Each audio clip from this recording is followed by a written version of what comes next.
সবাইকে স্বাগত। আপনারা যারা পরীক্ষা দিবেন আপনাদের পরীক্ষাটি লিখিত হবে।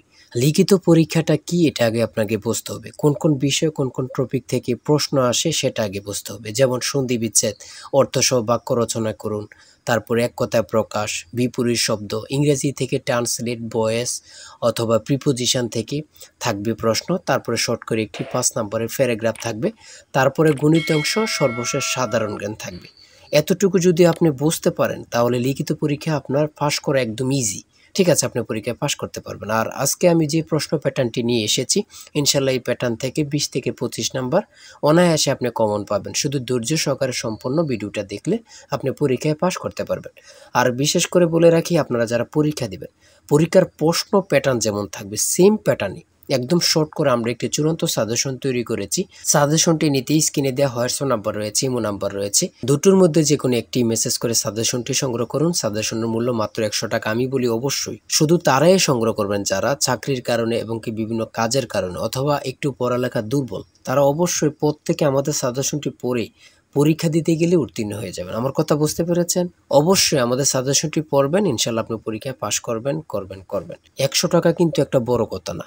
আপনি সাজেশনটি পড়লেই পরীক্ষায় পাশ করতে পারবেন। আর আমাদের সাজেশনটির প্রত্যেকটি প্রশ্নের ব্যাখ্যা ও সমাধান সহ পেয়ে যাবেন। তাই বলে রাখি, দ্রুত আমাদের সাজেশনটি স্ক্রিনে দেওয়া হোয়াটসঅ্যাপ নাম্বার রয়েছে, ইমো নাম্বার রয়েছে, দুটোর মধ্যে যে কোনো একটি মেসেজ করে সাজেশনটি সংগ্রহ করে ফেলুন, মাত্র 100 টাকা। আর আমি এখন দেখিয়ে দিচ্ছি পরীক্ষার প্রশ্ন প্যাটার্ন। দেখেন, 1 নম্বরে রয়েছে সন্ধি বিচ্ছেদ। এখানে 5টা সন্ধি বিচ্ছেদ থাকবে। যদি আপনি পারেন 5টার জন্য 5 নাম্বার দেওয়া হবে। আপনাকে আগে বুঝতে হবে পরীক্ষায় কোন কোন টপিক থেকে প্রশ্নগুলো আসে, কোন কোন বিষয় থেকে প্রশ্ন আসে। মনোযোগ সহকারে সম্পূর্ণ ভিডিওটা দেখেন। এখানে রয়েছে সন্ধি বিচ্ছেদ। এখানে সন্ধি বিচ্ছেদ থেকে প্রশ্ন থাকবে। ঠিক আছে, আপনি যদি পারেন তার জন্য 5টার জন্য 5 নাম্বার পেয়ে যাবেন। তারপরে রয়েছে অর্থসহ বাক্য রচনা করুন। অর্থসহ বাক্য রচনা করুন, এখানে 5টা দেয়া থাকবে। 5টার জন্য 5 নাম্বার আপনাকে দিবে। ঠিক আছে, প্রত্যেকটা প্রশ্নের জন্য 1 নাম্বার করে আপনি পেয়ে যাবেন। তারপরে 3 নম্বরে রয়েছে এক কথায় প্রকাশ করুন। এক কথায় প্রকাশ করুন, এখানে 5টা থাকবে। 5টার জন্য 5 নাম্বার।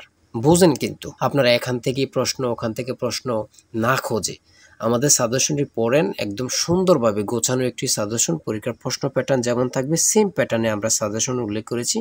ইনশাল্লাহ আমাদের সাজেশনটি পড়লেই যথেষ্ট। পরে 4 নম্বরে রয়েছে শুদ্ধ করে লিখুন। শুদ্ধ করে লিখুন, এখানে অশুদ্ধ দেয়া আছে, এগুলো শুদ্ধ করে লিখবেন। এখানে 5টা থাকবে। 5টার জন্য আপনাকে 5 নাম্বার দেয়া হবে। তারপরে 5 নম্বরে রয়েছে বাংলাদেশের আর্থ-সামাজিক উন্নয়নে তরুণ উদ্যোক্তার ভূমিকা আলোচনা করো। অর্থাৎ অনুচ্ছেদের মতনে আপনারা লিখবেন একদম শর্ট করে। এগুলো লিখলে আপনাকে 5 নাম্বার দেয়া হবে। আমার কথা বুঝতে পেরেছেন? একটা অনুচ্ছেদ, হ্যাঁ। তারপরে 6 নম্বরে রয়েছে fill in the blanks with appropriate preposition। Preposition থেকে এখানে 5টা প্রশ্ন থাকবে। 5টার জন্য আপনাকে 5 নাম্বার দেওয়া হবে। প্রত্যেকটি প্রশ্নের জন্য 1 নাম্বার করে। তারপরে 7 নম্বরে রয়েছে transform the following sentence as directed.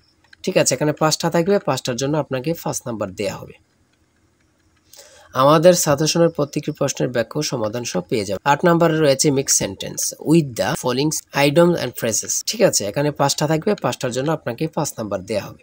এখান দিয়ে আছে 2টা, এখান দিয়ে আছে 3টা, মোট হচ্ছে 5টা। 5টার জন্য আপনাকে 5 নাম্বার দেওয়া হবে। আমার কথা বোঝেন, হ্যাঁ।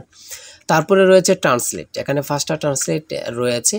লিখিত আর এমসিকিউ বলেন, এখন প্রত্যেকটা পরীক্ষার ট্রান্সলেট থাকবে।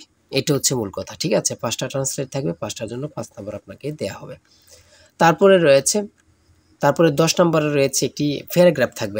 এখানে তো ইমেল রয়েছে, ইমেল থাকবে না আপনাদের জন্য। একদম শর্ট করে একটি প্যারাগ্রাফ থাকবে। যেমন এখানে থাকতে পারে সোশ্যাল মিডিয়া অথবা ইন্টারনেট, ফেসবুক, এমন একটি শর্ট করে প্যারাগ্রাফ লিখবেন, আপনাদেরকে 5 নাম্বার দেওয়া হবে। আর আমাদের সাজেশনে কিন্তু এগুলো উল্লেখ রয়েছে। ঠিক আছে, তারপরে রয়েছে 11 নম্বরে রয়েছে একটি বৃত্তের ফরিদু বেসর অনুপাত কী ধরনের সংখ্যা। ঠিক আছে, এখানে উত্তরটা দেওয়া আছে। তারপরে রয়েছে খ নম্বরে একটি সমদ্বিবাহু সমকোণী ত্রিভুজের দৈর্ঘ্য 5 মিটার হলে ত্রিভুজটির অতিভুজের দৈর্ঘ্য কত, এখানে সমাধান দেওয়া আছে। ঠিক আছে, তারপরে গ নাম্বার রয়েছে যে কোনো চতুর্ভুজের কর্ণদ্বয়ের সমষ্টি তার পরিসীমা অপেক্ষা কি, এখানে সমাধান দেওয়া আছে। তারপরে গ নাম্বার রয়েছে 60 ডিগ্রি এ 180 ডিগ্রি হলে এ কোন ধরনের কোণ। ঠিক আছে, এখানে সমাধান দেওয়া আছে, আপনারা দেখলে বুঝতে পারবেন। ঠিক আছে, তারপরে রয়েছে এক ব্যক্তি স্রোতের প্রতিকূলে নৌকা বেয়ে ঘন্টায় 2 কিলোমিটার বেগে যেতে পারে। স্রোতের বেগ ঘন্টায় 3 কিলোমিটার হলে স্রোতের অনুকূলে 32 কিলোমিটার যেতে তার কত সময় লাগবে? এখানে প্রশ্নটির সমাধান দেয়া আছে, আপনারা দেখলেই বুঝতে পারবেন। আর প্রত্যেকটা গণিত সমাধানের জন্য, গণিত প্রশ্ন সমাধানের জন্য আপনাদেরকে 5 নাম্বার করে দেয়া হবে। বুঝতে পেরেছেন? তারপরে 13 নম্বরে রয়েছে টাকায় 10টি দরে কলম ক্রয় করে টাকায় 8টি দরে বিক্রয় করলে শতকরা কত লাভ বা ক্ষতি হবে? হ্যাঁ, এখানে সমাধান দেয়া আছে, আপনারা দেখলেই বুঝতে পারবেন। তারপরে মান নির্ণয়ের থেকে একটি অঙ্ক দিয়েছে a - b = 5 এবং ab = 15 হলে a³ - b³ এর মান কত? এখানে সমাধান দেয়া আছে, আপনারা পারলে 5 নাম্বার আপনাদেরকে দেয়া হবে। তারপরে এখানে পূর্ণরূপ দিয়েছে, এখানে 3টি পূর্ণরূপ দিয়েছে, যেমন GNSS পূর্ণরূপ কি, ETS এর পূর্ণরূপ কি, GIS এর পূর্ণরূপ কি, এখানে সমাধান দেয়া আছে, আপনারা দেখে নেবেন। পূর্ণরূপ থাকবেই, লিখিত পরীক্ষায় পূর্ণরূপ 3টা বলেন, 2টা বলেন অথবা 5টা থাকবেই থাকবে। তারপরে রয়েছে এখান দিয়ে এই প্রশ্নগুলো রয়েছে সাধারণ জ্ঞান। এখানে রয়েছে কোন সংস্থা বাংলাদেশের জনশুমারি পরিচালনা করে কত সালে 6ষ্ঠ জনশুমারি পরিচালিত হয়? এখানে রয়েছে 2022 সালে। ঠিক আছে, বাংলাদেশ পরিসংখ্যান ব্যুরো তথ্য মতে। হ্যাঁ, তারপরে রয়েছে কম্পিউটারে 4টি আউটপুট ডিভাইসের নাম লিখুন। এখানে যে কোনো 4টা লিখলে হবে, তার মধ্যে স্পিকার, মনিটর, প্রিন্টার ও প্রজেক্টর। হ্যাঁ, এখানে 4টা। ঠিক আছে, তারপরে হচ্ছে স্প্যাম মেইল কি অথবা ChatGPT প্রতিষ্ঠাতা কি? খুবই গুরুত্বপূর্ণ, আপনারা জানেন বর্তমান নিউ ভাইরাল একটা সফটওয়্যার। ঠিক আছে, আপনারা সকলে জানেন। তারপরে রয়েছে কোন কোন দেশ 2026 সালে ফুটবল বিশ্বকাপ আয়োজন করেছে বা করবে? যুক্তরাষ্ট্র, কানাডা ও মেক্সিকো।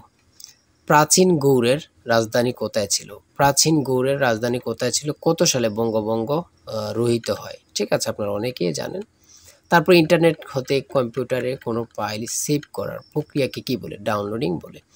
জুলাই গণ অভ্যুত্থান অধিদপ্তরের কাজ কি কি? ছাত্র জনতার অভ্যুত্থানের ইতিহাস সংরক্ষণ, নিহতদের পরিবার ও আহতদের পুনর্বাসন। ঠিক আছে, বাংলাদেশে পল্লী উন্নয়ন একাডেমি এর প্রতিষ্ঠাতা কি এবং এটি কোথায় অবস্থিত? হ্যাঁ, তারপরে সর্বশেষ যে প্রশ্নটি রয়েছে বাংলাদেশের সমুদ্র বন্দরগুলোর নাম লিখুন। যেমন আমরা জানি 4টা সমুদ্র বন্দর রয়েছে, যথা চট্টগ্রাম, মোংলা, পায়রা ও মাতারবাড়ি। ঠিক আছে, আর আপনারা যারা সাজেশন নিতে চাচ্ছেন, এই যে স্ক্রিনে দেওয়া এই নাম্বারে হোয়াটসঅ্যাপ ইমো আছে, যে কোনো একটাই মেসেজ করে সাজেশনটি সংগ্রহ করবেন। আর আজকের ভিডিও এই পর্যন্তই। সবাই ভালো থাকবেন, সুস্থ থাকবেন। আর হ্যাঁ, আমাদের চ্যানেলটি সাবস্ক্রাইব ও পেজটি ফলো দিয়ে রাখলে নতুন নতুন ভিডিও আপলোড দেওয়ার সাথে সাথে চলে যাবে আপনার কাছে নোটিফিকেশন। আর আপনারা পরীক্ষা দেবেন, পরীক্ষার প্রশ্ন সমাধান, রেজাল্ট কখন দিবে এবং কি কারা কারা চাকরি পাবে, এ সম্পর্কে আমরা সবার আগে ভিডিও আপলোড দিয়ে রাখি। আপনি যদি আমাদের চ্যানেলটি সাবস্ক্রাইব ও পেজটি ফলো দিয়ে রাখেন, সাথে সাথে চলে যাবে আপনার কাছে নোটিফিকেশন। সবাই ভালো থাকবেন, সুস্থ থাকবেন। আজকের ভিডিও এই পর্যন্ত। আল্লাহ হাফেজ।